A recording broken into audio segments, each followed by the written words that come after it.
Bom, então vamos continuar aqui a nossa segunda parte sobre como vencer, como controlar e como vencer a ansiedade, beleza?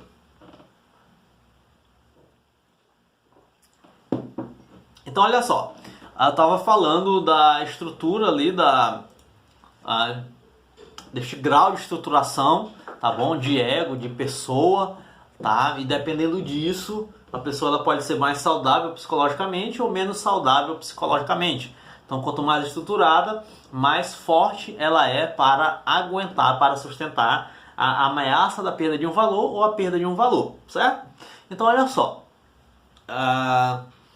Então, quando uma pessoa é menos estruturada, a gente diz em psicologia que ela tem características inautênticas, tá bom? Ela tem características inautênticas. Ou seja, ela não faz muito um exercício de um elemento antropológico fundamental, que é o exercício da liberdade. Tá? Ela é presa a determinadas situações. Ela é escrava de determinados pensamentos, de determinadas percepções, de determinados sentimentos. É uma pessoa presa, ela fica escrava ali. E aí, isto que é inautêntico, a domina, certo? A domina muito mais do que escolhas, muito mais do que pensamentos autênticos, muito mais do que decisões com sentido. Então ela tem o que a gente pode chamar de não ser, de escolhas inautênticas, de crenças, bora chamar assim, de crenças errôneas, de crenças disfuncionais. Então ela tem em sua estrutura um não ser, crenças disfuncionais gigantescas, certo? E ela tem um pouquinho de crença funcional, um pouquinho de crenças funcionais, um pouquinho de ser autêntico. Então ela tem isso daqui bem pequenininho, isso daqui bem grandão. Então quando ela pensa, por exemplo, em trabalhar, em vencer, em lidar com uma ansiedade, o que acontece? Certo? O que vai acontecer? Ela vai tentar preservar estas crenças inautênticas. Ela vai tentar preservar isso porque ela acha que é isto que a sustenta. Então, quando ela pensar em se livrar de, por exemplo, uma crença disfuncional, eu sou feia, é um valor que eu tenho. Todo mundo, desde que eu era guri, diz que eu sou feia. Eu sou feia, mas eu consigo estudar.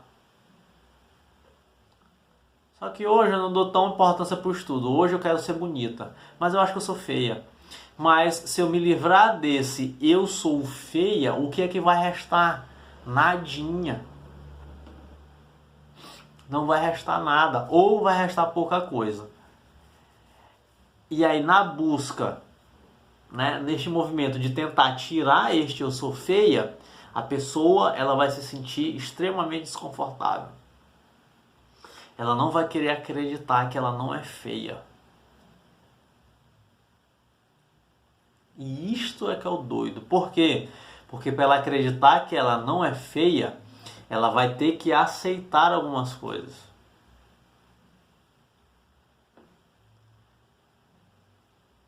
Inclusive, podendo também ela aceitar ser feia. Que talvez tenha sido uma característica que ela tenha abafado, tentado abafar. Eu não sou feia, né?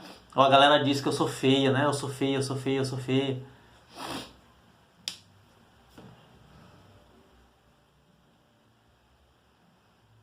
Então, a fim de preservar o não ser, a pessoa ela não busca o ser.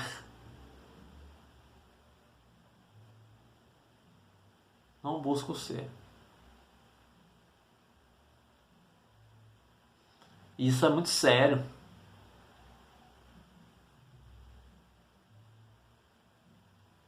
Quantas pessoas eu já não atendi com essa característica? De que eu sou, por exemplo, eu sou uma menina má.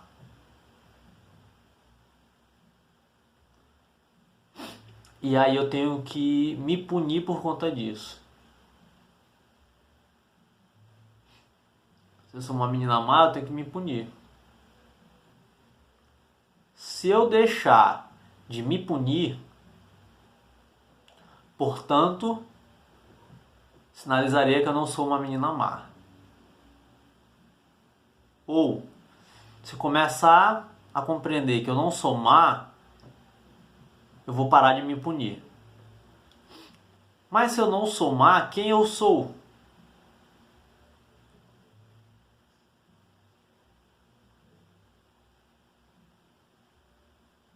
Certo? Se eu não sou má, quem eu sou? Quem serei eu sem isto? Quem serei eu ser autêntico, um crente funcional, sem este ser inautêntico, com esta crença disfuncional?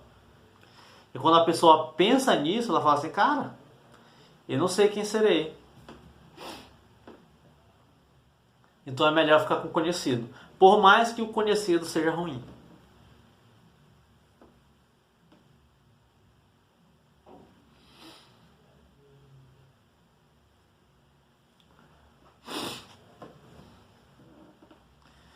Então, você precisa enfrentar isto. Você precisa enfrentar isso. Ao passar pelas experiências geradoras de ansiedade, o indivíduo busca e consegue parcialmente a realização do eu. Então, quando você foge de enfrentar a ansiedade permanece. Eu já falei isso. Então, a fuga é apenas a manutenção da ansiedade. Resolver determinado conflito é apenas a manutenção do conflito. Qual é o conflito? Perda de valor. Ameaça da perda de valor.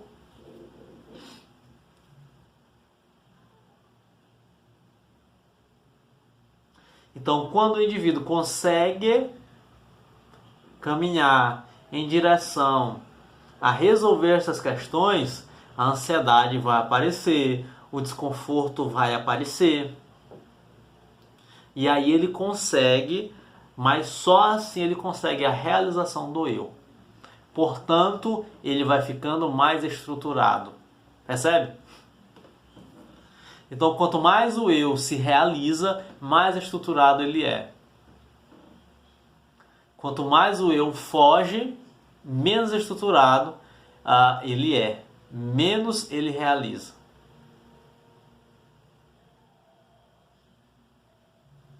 Depois tu pode botar aí na internet a angústia de Orestes. Bota imagens, angústias de Orestes. Vai ter uma pintura que vai ter Orestes, eu vou já falar sobre ele, e ele está sendo ali atormentado por umas outras figuras da mitologia chamadas Fúrias.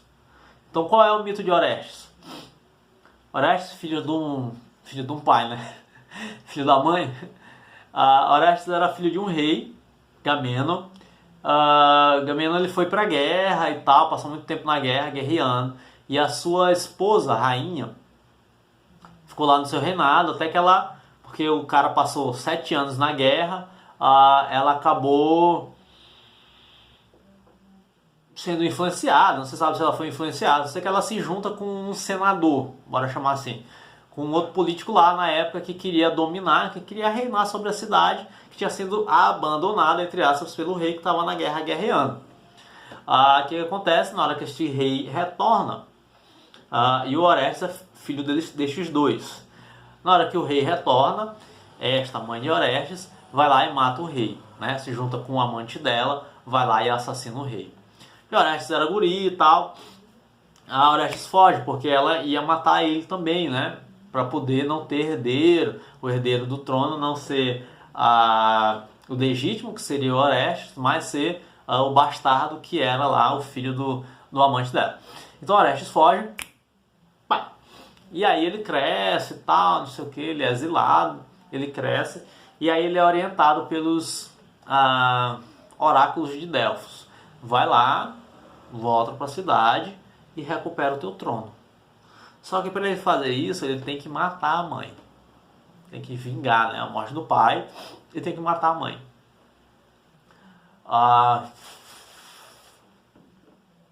E aí ele decide voltar, vai lá e assassina sua mãe. A pintura, você vai ver lá, angústia de Orestes. A pintura é o Orestes com a faca cravada no peito da sua mãe. Cravada no peito da sua mãe. Certo? Cravada no peito da sua mãe.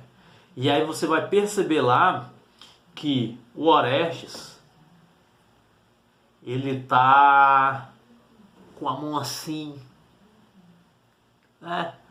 Tá com a mão assim, porque ele está sendo atormentado pelas fúrias.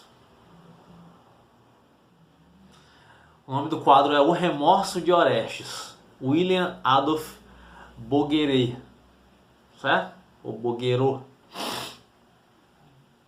Então você vai ver que o Orestes ele tá assim, a faca cravada no peito da mãe, e ele tá assim.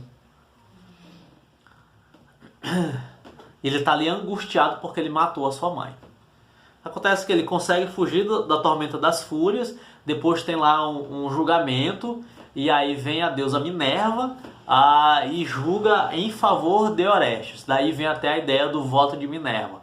Eles estavam lá, eles fizeram o júri e deu empatado, e vem a deusa e fala, não, o Orestes fez isso por conta disso, né? Matou Clitemnestra, mestra por conta disso, então ele está absolvido realmente, né? Então, ao matar a mãe, o Orestes ele sente esta angústia, ele sente este incômodo, percebe? E daqui é onde eu quero chegar, porque se a gente for utilizar a simbologia do mito, a gente tem justamente a ideia de que uma figura paterna, uma figura materna são figuras de dependência. Então a gente tem certas figuras de dependência. Dependência de certas crenças que a gente acha que sustenta a gente, percebe? Dependência de certos valores que a gente acha que sustenta a gente. Então o trabalho é uma figura de dependência. Eu dependo do meu trabalho para o meu sustento. Portanto, se eu perder essa figura de dependência, eu vou morrer, eu não vou conseguir pagar meu boleto, eu não vou conseguir comprar leite ninho para os meus 7 meninos que estão em casa esperando o leite. Entende? Então a gente pega a simbologia do mito, tá? E a gente aplica o princípio psicológico, que vai ser justamente esse. Quando eu mato esta figura de dependência, eu sinto a angústia. Eu sinto todo este movimento doloroso e dolorido, porque eu matei esta figura de dependência. Ou seja, a partir de agora eu decido não depender mais desse valor. Eu vou construir outro valor. E acontece que o Orestes ele passa por esta angústia. Realmente ele vai passar por esta angústia. Tá bom? Ele vai passar por esta angústia. Só que, né, passou por esta angústia, passou por esse mal-estar, foi absorvido no julgamento e depois ele vai lá e assume o reinado. A vida dele.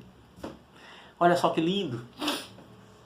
Então, para lidar com a ansiedade, você vai precisar matar estas figuras de dependência. Não tem para onde correr, não tem técnica para isso. Cara, não tem técnica para isso. Isso é sério. Tô rindo mais de nervoso, porque isso é sério. Tá bom? Então, enquanto você não levar isso a sério, você vai continuar sofrendo de ansiedade. Enquanto você não levar isso a sério, você vai continuar sofrendo de ansiedade. Guarda isso aí no teu coração. Sola, certo? Só lamento para você. Só lamento para você. Beleza?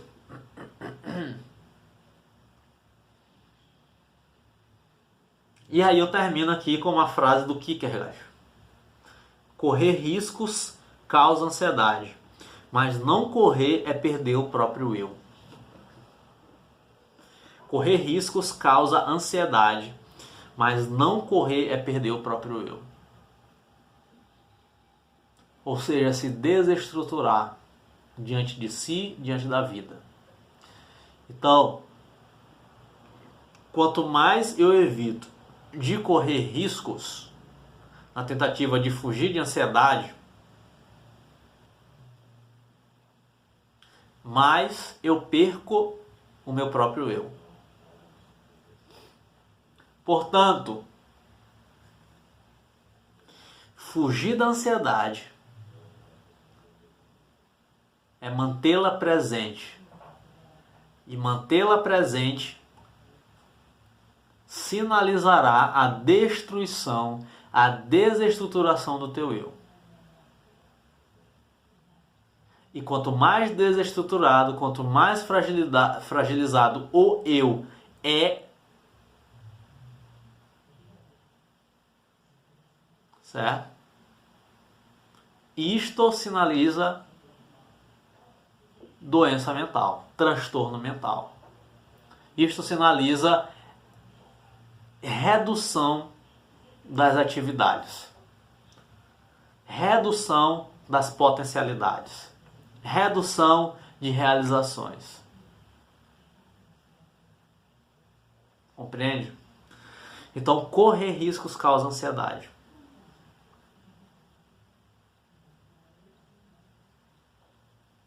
Mas é só em correr riscos que existe a construção, o encontro com o próprio eu. O Orestes só assumiu o lugar dele quando ele correu o risco de enfrentar a ansiedade. Certo? Então agora, uma técnica, tá bom? Depois disso tudo, depois desse fundamento todo, agora uma técnica, para a gente encerrar aqui o vídeo. Olhe qual é o valor que está sendo ameaçado. Olhe qual é o valor que foi perdido.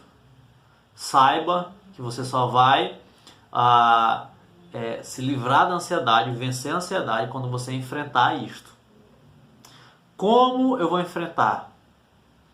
Então a técnica aí é a seguinte. Então tudo que está por trás desta técnica aqui, que talvez você já tenha visto em outro vídeo, é esta reflexão que eu trouxe aqui. Certo? Você vai fazer o que a gente chama de dessensibilização sistemática. Então você vai enfrentar. Né? Então tem um medo. Perdi meu pai. Né? Você pode pegar esse medo aí e aplicar. Então faz um caderninho aí, traça a tua estratégia. Uma psicoterapia é importante porque ela vai fazer com que você trace essa estratégia junto com o profissional. Então olha só, perdi o pai. Perdi o pai, tá bom, perdi um valor, pai, certo? Meu pai era meu porto seguro, meu pai pagava minhas contas, meu pai era meu centro afetivo, meu pai era o meu orientador, o meu conselheiro. Perdi meu pai. E agora, se perdi meu pai, perdi um sustento, perdi aquilo que me sustentava, perdi um centro afetivo, agora tenho ansiedade porque perdi o pai, certo? Então, qual é a ameaça do valor? Qual é o valor perdido? Perda do pai. Você vai fazer a dessensibilização sistemática, certo? Em que áreas, tá? Em que áreas o pai ele tinha uma influência grande? Na questão de dar conselho, beleza. Então, o que você pode fazer? Buscar conselhos fora, de pessoas, tá, que você confia, além do pai. A outra só confia no pai. Bom, aí é um problema. Aí você vai ter que confiar em outras pessoas. Vai ter que ouvir agora, desenvolver outras relações. Então você pega o valor, você pega a ameaça de valor perdido, tá bom? E você vai traçando metas. Você vai pegando um alvo gigante e você vai subdividindo esse alvo. E aí você vai dando passo a passo. e você vai enfrentando passo a passo, passo a passo, passo a passo, passo a passo. Certo? Aí você vai conseguir enfrentar isso aos poucos, certo? Não é de uma vez, não é aplicando uma técnica em 7 dias, talvez seja 7 dias, dependendo de como for o valor, de como for o conflito, do empenho. O tempo é o que menos importa. O tempo psicológico é diferente do tempo cronológico. Tá bom? Então você tem que se situar no tempo psicológico, em vez de se situar no tempo cronológico. Eu tenho 15 anos tentando me livrar dessa ansiedade, nunca consegui. É muito tempo. Beleza, então se você está 15 anos, é bem provável que essa ansiedade seja uma parte muito grande daquilo que te sustenta. Aquilo que eu falei, uma crença inautêntica que constitui ali o teu ser.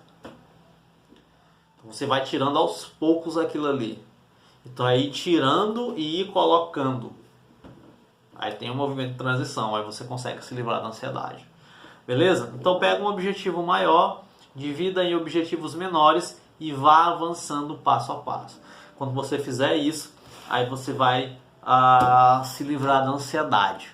Tá bom? Aí você vai vencer a ansiedade, entendendo todo este fundamento que está por trás. Se você não entender isso, você vai tentar tratar a ansiedade como um fim em si mesmo, e ela não é. Tá bom? Você tem que olhar, você tem que compreender a ansiedade como um sintoma, compreendendo-a desta forma, aí você consegue lidar de uma maneira mais assertiva, enfrentando, sabendo que vai sentir desconforto. Depois tu bota lá no Google o remorso de Orestes, tá bom? Você vai ver lá que ele se sentiu realmente desconfortável, porque este vai ser um movimento psicológico, mas é só correndo riscos que você encontra o teu eu. Sem isso, você perde o teu eu. Perdendo o teu eu, você fica uma pessoa extremamente apequenada diante da vida e uma pessoa que não consegue exercer ali atividades fundamentais. Desde se concentrar um vídeo de mais de 40 minutos até conseguir se relacionar bem com outras pessoas, tá bom? Então, espero que você tenha ficado aqui até o final, espero que você tenha curtido aí o vídeo. Comenta qualquer coisa aqui embaixo, se está passando por crise de ansiedade, se tu já passou, comenta aí se esse conteúdo foi relevante, principalmente compartilhe a mensagem com quem precisa, tá bom? Então compartilhe esse vídeo porque é muito importante esse conteúdo e é um conteúdo que não se acha por aí pela internet, beleza? Então, abraços, tchau, tchau e se inscreve no canal, tá bom?